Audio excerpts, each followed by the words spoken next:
Start with Torrey Craig. I mean, his contribution, we've talked about his professionalism, but he was huge for you guys tonight. Yeah, I mean, he really impacted the game. I liken it to what Javon did for us, in Atlanta when we were kind of, really struggling, and he came in and kind of opened the game up for us. Certainly that was a game we had every opportunity to win.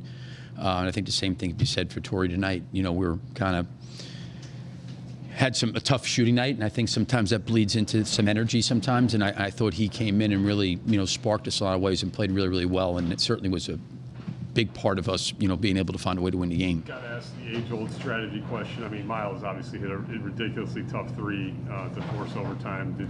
I felt like we should have fouled there, and I talked to Patrick about it after. It's hard because we did say that, if they caught it with their back to the basket, to go ahead and do it. He flared off and had his back to it, but Patrick was trailing the play, so he didn't quite get there on the catch. And then once he started dribbling, there was maybe an opportunity. But like Patrick said, I at that point, I just didn't want to foul, which I understood. But we talked about fouling. I think the other part to me was I was okay with the not fouling, and I've been on both sides of it. I've been on it where I've fouled and lost, and I've been on it where you don't foul and you lose. So I'm not so sure. I'm sure analytics says which is better, but the issue was he let him pivot around him.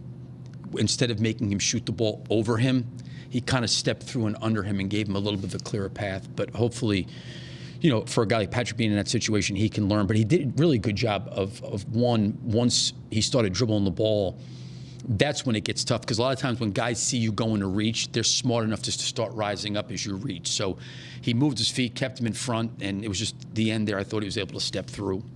Philly, with same guy I asked you about before the game with Kobe, not a very good shooting night, but at the same time, big baskets. I think 1:02 left. He hit that bank shot, and then first basket in the overtime, the assist to Vooch in the overtime to give you guys a little lead. What does it say that he understands that there's other ways to impact the game? Because there's been guys that you've been coaching the last couple of years that if the shooting isn't going well, they kind of just fade away. I think that's been probably the best part of his evolution, in my opinion, has been that. Because I think when I first came here, it was the COVID year. I think he started maybe one game his rookie year. COVID hit, he was out. He started for my first year. There was a lot for him to learn. I think he was so focused on, wanting to play well for himself that he started to look at the fact that I got to impact winning, and winning is important to me, and how am I going to go